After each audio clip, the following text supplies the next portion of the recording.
we was going over our offense and stuff like that with the guys, and me and Book and DeAndre Ayton be talking and be like, okay, once we start scrimmaging, we'll find like little stuff that we know is, like coach. How fun is that though? Like if there's something that I've missed a lot of things about the Clipper years, because those were 4 great years, but that's probably the thing that I miss the most, because it's something like it requires a level of basketball intellect. And I'm not sure how many guys we talk about this all the time. I watch basketball every night. Yes. I watch YouTube highlights almost every day. Like I watch basketball. I eat, sleep, drink basketball. I think about basketball all the time. And I don't know that this next. I'm not trying to be a curmudgeon here, but I don't know this next generation consumes basketball the way our generation consumes basketball. And the corporate knowledge that you carry over as you sort of build up together, like I haven't been able to replicate that. The only person I would say I've replicated that with is Joel and Ben to a degree, where it was just like, if you do this, I'm going to do this. We don't have to say it. Right. Coach was putting in a play today. And he was like, son. He's like, that's kind of like JJ Redick and Embiid. You know what I mean? Like, you probably have no clue that people be talking about you at other practices. You know what I mean? Like, seriously, and I just think that team that we had, man, it was just, like, if you tried to double me in the ball screen, right, with Blake, you was dead meat, right? Okay, y'all come double me. I'm going to hit Blake, because Blake can either throw the lob or he can kick it or he'll dunk on you. You know what I mean? But there was, like you said, it was the intellect that we all had, and we sort of knew, like, I mean, we would do shooting drills after practice, right? Best out of 5, whatever. All this, like, I know me. I can shoot like that, but I can't do what you do. I cannot run full speed. Just run full speed, catch it, and shoot it. And that's why even me, like, watching Book and seeing how effortless he shoots. You know what I mean? Like, on the step backs and all that. Like, you got to know what you're good at. Chris, when we had Dame on the first episode of the new show, he was talking about you.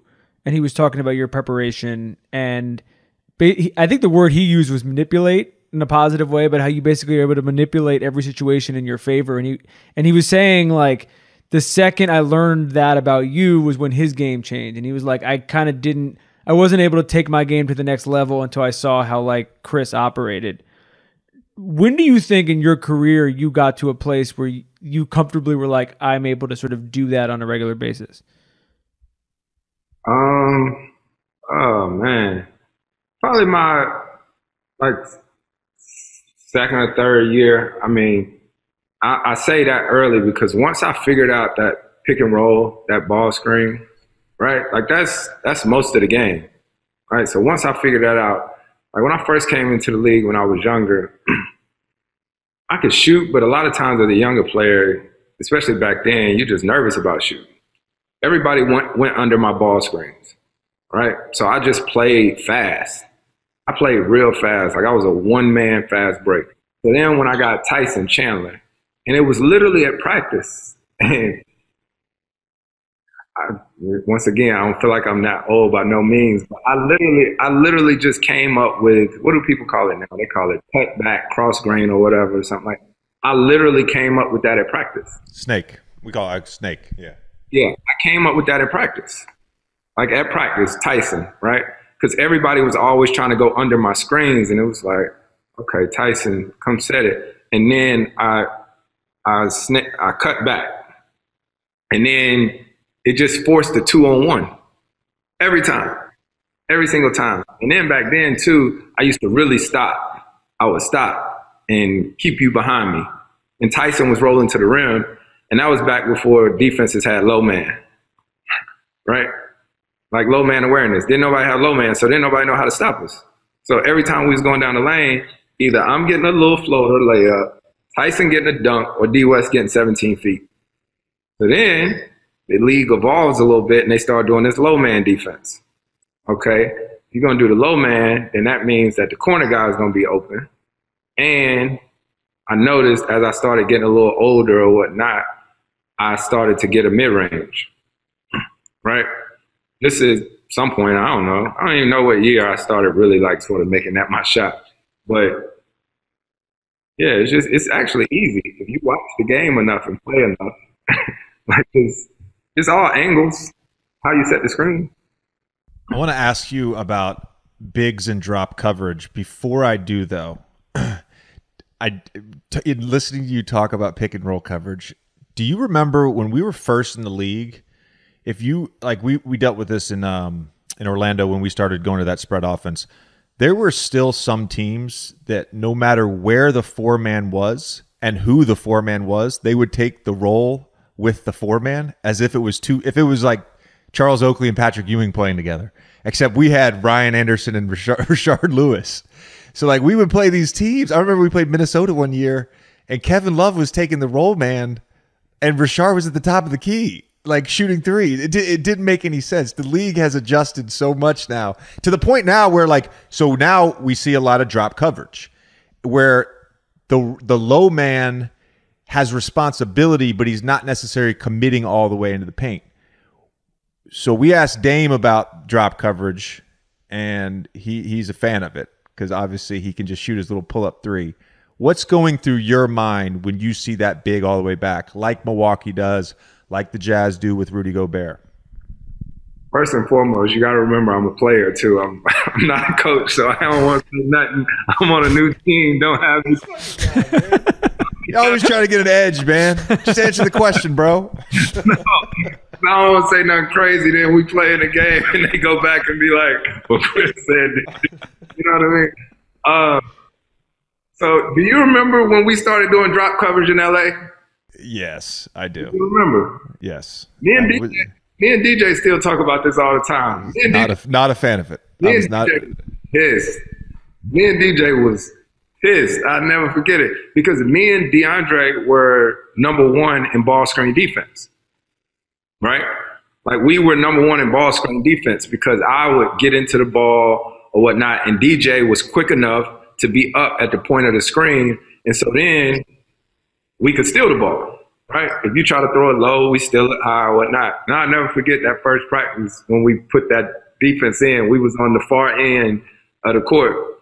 And big fella was like, "See, what we doing?" But it was, it's a copycat league.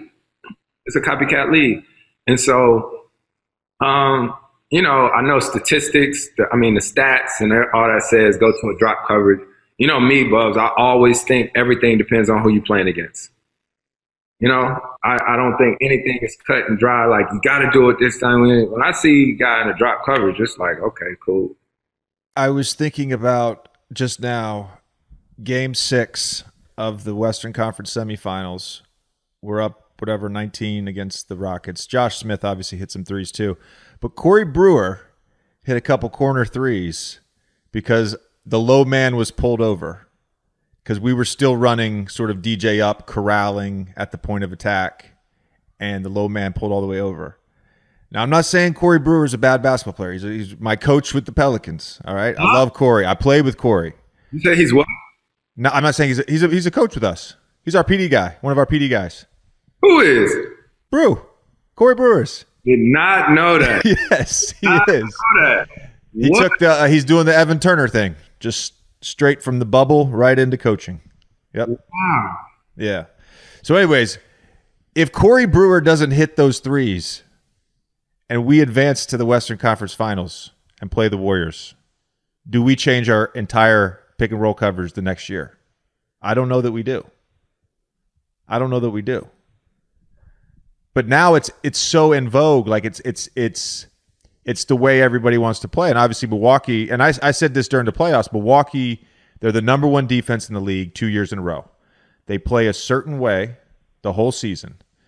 But to win in the playoffs, you have to be able to adjust a little bit. And I'm not knocking Bud because I think Bud's one of the best coaches in the league. I'm not knocking anybody on their team. But there has to be some level of flexibility, series to series, matchup to matchup, where you can go to different coverages. Yeah, for sure. And I think, and it's crazy, like when we played against Portland last year, and we had BK when I was in Oklahoma City, and I talked to Billy about it. We actually lost the game to um, Portland, because we was in a drop coverage, right, with Dame and Steph, Dame, all them like that to shoot the lights out like off the dribble like that. They love to see the drop coverage because if they handle good enough, they're not worried about the guy who's guarding them. You know, and Dame was like off. He was off most of the game, but I was still getting mad throughout the game. I was like, all right, now you just basically giving them a chance to line it up, What was in the game that fourth quarter?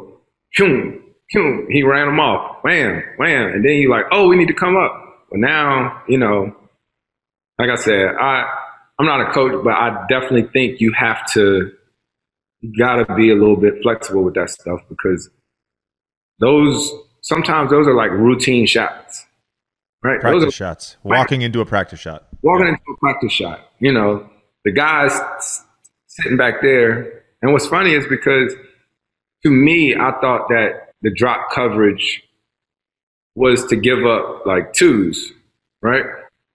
Totally different if you're giving up threes, right? Don't you think, Bubs?